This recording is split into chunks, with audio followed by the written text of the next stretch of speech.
فاسألوا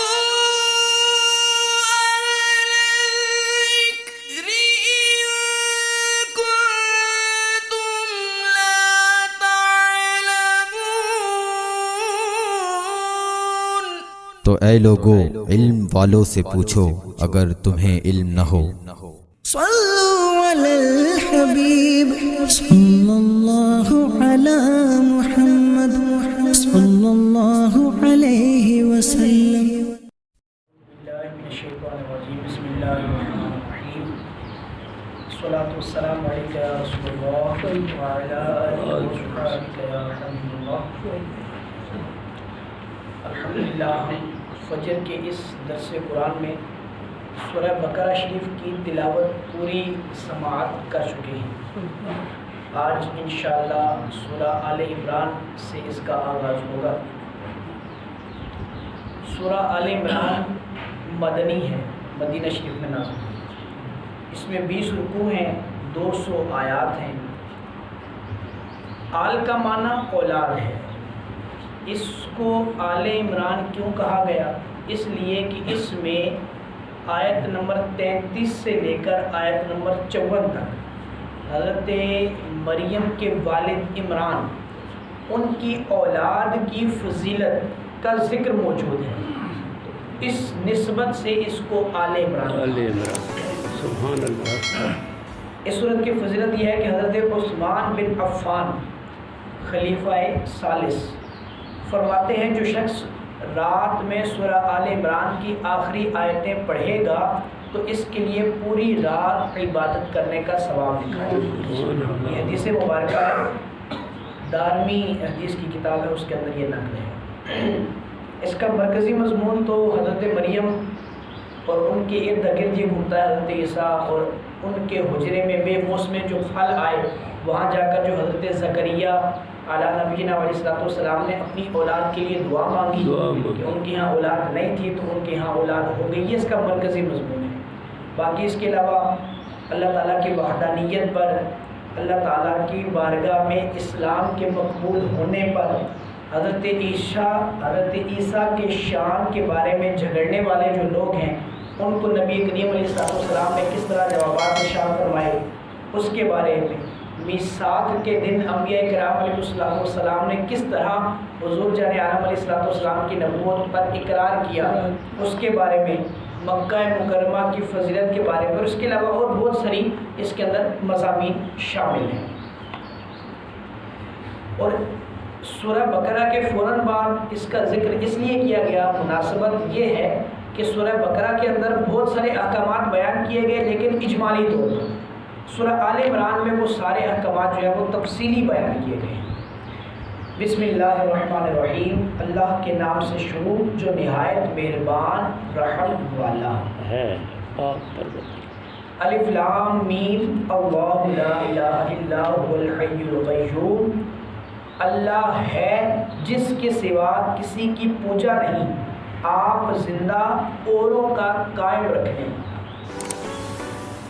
اس کے جو پہلے لفظ ہیں الف لام میم وہ حروف مقطعات ہیں، ان کا ترجمہ نہیں کیا جاتا، وہ اللہ اور اللہ کے محبوب کی راز کی باتیں ہیں، اس کا ترجمہ امت میں سے کسی کو بھی معلوم نہیں۔ ہاں مفہومی ترجمہ بعض علماء نے کیا ہے، وہ ایک الگ چیز ہے، بعین ہی اس کا جو ترجمہ ہے وہ اللہ اور اس کے بتائے سے اس کا محبوب یہ جانتے ہیں۔ یہ آیت بیسیکلی یہ جو آیت ہے اللہ لا الہ الا هو الحی القیوم، یہ نجران کے جو عیسائی تھے جب وہ حضور جان علیہ السلام کی بارگاہ میں حاضر ہوئے کچھ معاملات پر گفتگو کرنے کے لیے، تو ان کے حق میں یہ نازل ہوئی۔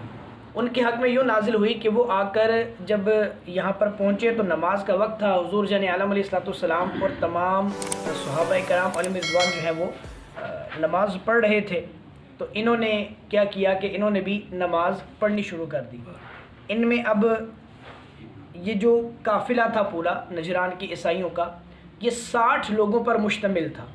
ان میں 3 لوگ جو تھے وہ بڑے تھے، ان 3 کا بھی جو بڑا تھا وہ ابو حارثہ بن علقمہ، یہ وہ شخص تھا جو اس وقت کے پادریوں میں سب سے بڑا پادری تصور کیا جاتا تھا، سب سے بڑا پادری۔ اس وقت کے جو بادشاہ تھے عیسائیوں کے وہ بھی اس کو عزت دیتے، تعظیم دیتے، اس کی بات کو مانتے تھے۔ تو جب یہ مسجد میں پہنچے، عصر کا وقت تھا، حضور جان عالم علیہ الصلوۃ والسلام عصر کی نماز ادا فرما رہے تھے، چونکہ ان کی بھی نماز کا وقت ہو گیا تو انہوں نے بیت المقدس کی طرف منہ کر کے نماز پڑھنی شروع کر دی۔ پھر نماز کے بعد حضور علیہ الصلوۃ والسلام سے ان کی گفتگو ہوئی۔ حضور جان عالم علیہ الصلوۃ والسلام نے ارشاد فرمایا کہ تم اسلام لے آؤ۔ تو انہوں نے کہا جی ہم تو اسلام لا چکے ہیں، ہم تو پہلے سے ہی اسلام والے ہیں۔ تو حضور نے فرمایا کہ تم کیسے اسلام والے ہو؟ تمہارا اسلام تو جو ہے وہ صحیح نہیں ہے، کیونکہ تم حضرت عیسیٰ کو اللہ کا بیٹا سمجھتے ہو اور صلیب کی پوجا کرتے ہو، تو یہ دونوں چیزیں تو اسلام کے منافی ہیں۔ تو انہوں نے اس کا جواب یہ دیا کہ اگر حضرت عیسیٰ روح اللہ علی نبینا علیہ الصلوۃ والسلام اللہ کے بیٹے نہیں ہیں تو پھر بتائیے کہ ان کا باپ کون ہے؟ تو اللہ تبارک و تعالیٰ کے محبوب علیہ الصلوۃ والسلام نے ارشاد فرمایا کہ اچھا یہ بتاؤ کہ اگر تم ان کو بیٹا سمجھتے ہو تو بیٹا جو ہے وہ تو باپ کے مشابہ ہوتا ہے، تو پھر بتاؤ کہ حضرت عیسیٰ روح اللہ علی نبینا علیہ الصلوۃ والسلام کیا سوتے نہیں تھے؟ یہ ایسا سوال ہے کہ جس کا کوئی جواب نہیں۔ حضرت عیسیٰ سوتے ہیں اور اللہ حی قیوم ہے، اللہ سوتا نہیں ہے، اللہ کے لیے اونگ نہیں ہے، اللہ کو نیند نہیں آتی، تو یہ جواب ان کے لیے مسکت کر دینے والا تھا۔ پھر اللہ تبارک و تعالیٰ حضرت عیسیٰ روح اللہ علی نبینا علیہ الصلوۃ والسلام کے تعلق سے حضور نے فرمایا کہ کیا حضرت عیسیٰ کو موت نہیں آنے والی؟ انہوں نے کہا جی موت آنے والی ہے۔ تو یہ اس طرح کے سوالات جب کیے، پھر ایک سوال یہ کیا کہ کیا اللہ تبارک و تعالیٰ بندوں کا کارساز نہیں ہے حقیقی معنی میں؟ تو یہ اس طرح کی صفات جب حضرت عیسیٰ کے تعلق سے حضور جان عالم علیہ الصلوۃ والسلام نے پوچھی کہ یہ صفات جو ہیں یہ اللہ تبارک و تعالیٰ کی ہیں، تو کیا حضرت عیسیٰ کے اندر یہ صفات بعین ہی پائی جاتی ہیں؟ انہوں نے کہا نہیں پائی جاتی۔ تو کہا پھر یہ کیسے ہو سکتا ہے کہ وہ اللہ کے بیٹے ہوں؟ تو اس بات کو جو ہے وہ سمجھ کر اس پر جو ہے وہ خاموش ہو گئے، اس کا کوئی جواب ان سے بن نہ پڑا۔ حی کسے کہتے ہیں؟ حی جو ہے یہ دائم و باقی، اس کا معنی جو ہے حی قیوم میں سے جو لفظ حی ہے اس کا معنی ہے دائم اور باقی، اور قیوم کا معنی یہ ہے کہ وہ ذات جو خود قائم بے ذات ہو، خود سے قائم ہو، اس کی وجہ سے اور ذاتیں جو ہیں وہ تو قائم ہوں لیکن وہ خود جو ہے کسی کی قائم کرنے کی وجہ سے قائم نہ ہوئی ہو۔ یہ اس آیت کا شان نزول تھا اور یہ اس کے سارے معنی مفاہیم تھے۔ یہ واقعات تقریباً 80 آیات میں آگے یہ نجران کے ان عیسائیوں کے معاملات کا جو ہے وہ 80 آیات میں بیان کیا گیا ہے۔ سورہ بقرہ کے اندر یہودیوں کو بڑا تفصیل کے ساتھ بیان کیا گیا تھا، اس سورہ آل عمران میں عیسائیوں کو بڑی تفصیل سے بیان کیا جائے گا۔